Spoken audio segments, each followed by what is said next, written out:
No ano passado, o filme número 1 nos Estados Unidos, e suponho em todo o mundo que arrecadou a maior bilheteria, foi um filme que foi feito apenas com uma pequena quantia de dinheiro e ninguém jamais pensou que ele arrecadaria tanto.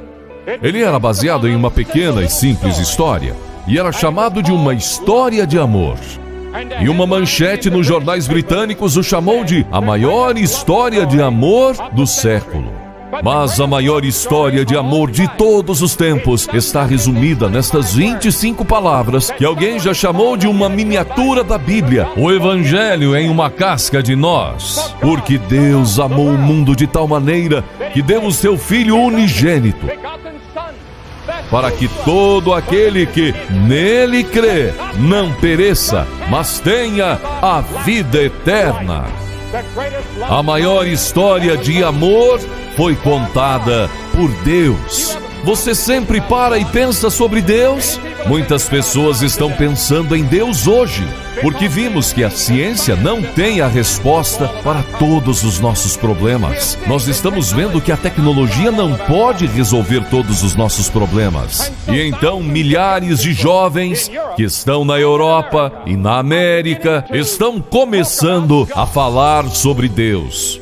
Alguns deles estão indo para a Índia para ver se conseguem encontrar paz nos seus corações. Alguns deles estão indo e estudando yoga, e eles estão entrando em todo tipo de diferentes seitas e grupos procurando por Deus.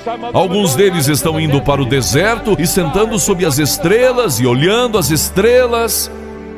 Você já refletiu sobre Deus? Uma pessoa me perguntou em uma universidade uma vez: você pode provar a existência de Deus?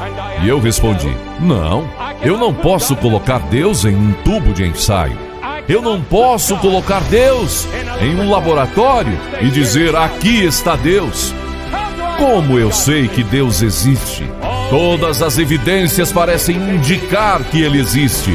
Eu olho para o céu estrelado e digo: deve haver um Deus. Eu olho para a bela natureza ao meu redor e eu digo: deve haver um Deus. Eu vejo o nascimento de um bebê. Gary Player estava nos dizendo ontem como ele viu o nascimento de seu último filho. E ele disse: enquanto eu assistia, eu vi que tinha que haver um Deus. Mas há outra razão. No fundo do seu coração você tem uma consciência, e a sua consciência diz que deve haver um Deus. Algo lá dentro me diz que deve haver um Deus. E a Bíblia nos diz que este Deus é o Criador de todo o universo. Em Gênesis 1:1, no princípio, Deus criou o céu e a terra. Nessa passagem em Gênesis 1, não há explicação. Não há tentativa de provar Deus. Apenas diz: no princípio, Deus, porque todo mundo acredita em Deus. Oh, mas você pode dizer: eu conheci alguns ateus.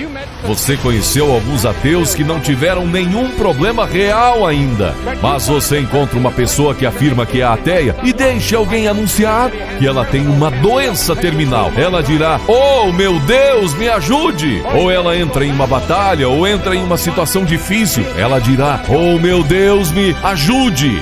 Sim, todos os homens sabem que deve haver um Deus. Ele é o Criador. Pela palavra do Senhor foram feitos os céus. Agora, a Bíblia nos diz que Deus é um espírito. Deus não tem um corpo como o seu. Se Deus tivesse um corpo como o seu, Ele teria que estar em um lugar, em um tempo. Mas Deus não tem um corpo como o seu.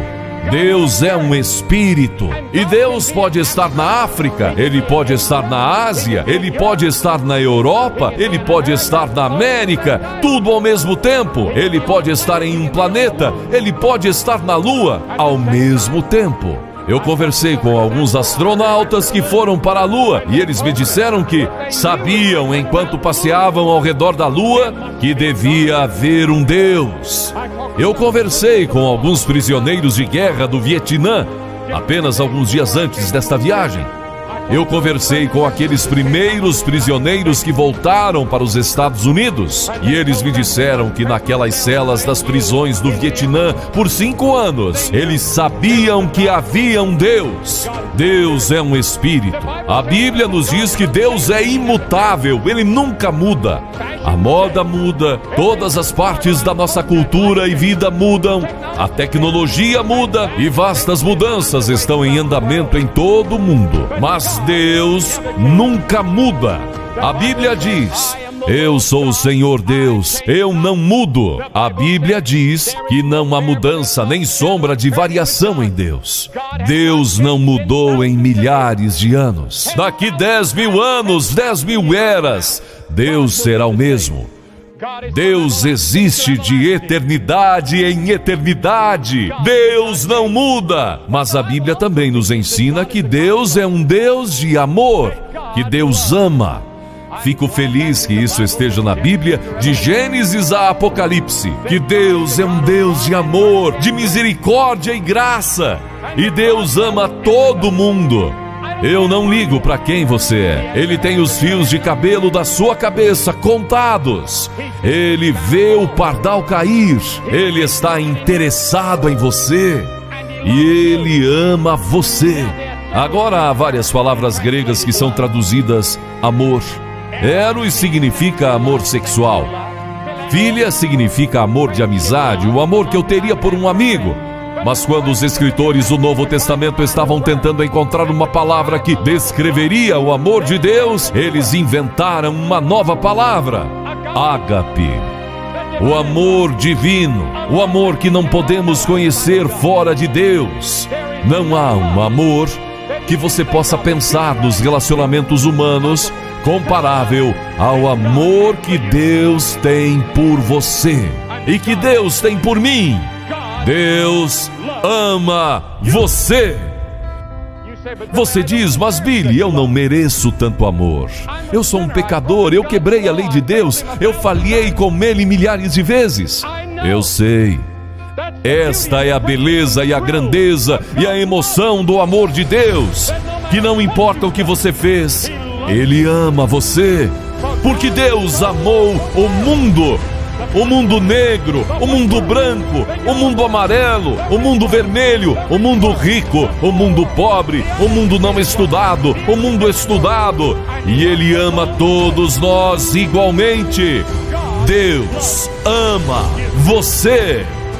Porque Deus amou o mundo de tal maneira que deu o seu Filho unigênito, para que todo aquele que nele crê não pereça, mas tenha vida eterna.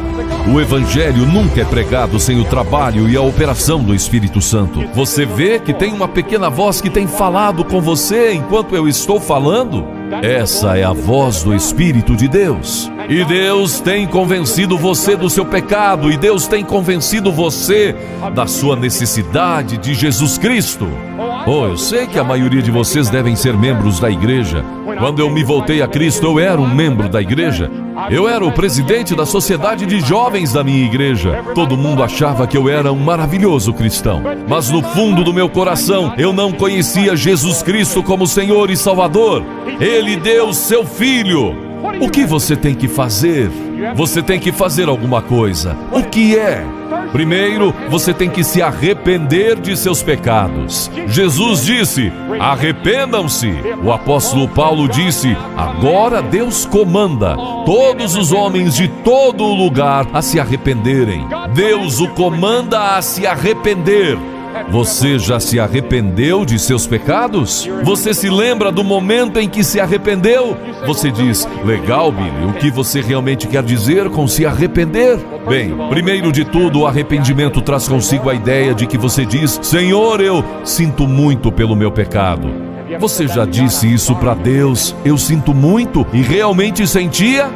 E então isso significa que você deve mudar, dar a volta. Você tem que parar de cometer seus pecados, mudar a sua maneira de viver. Velhas coisas ficam para trás e tudo se torna novo. Isso é arrependimento. Eu me arrependo dos meus pecados. Estou disposto a me afastar do meu pecado.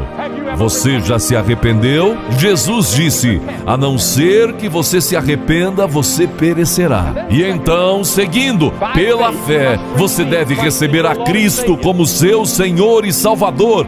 Isso só pode ser feito com arrependimento. Arrependimento e fé andam lado a lado. Você pode não entender tudo intelectualmente.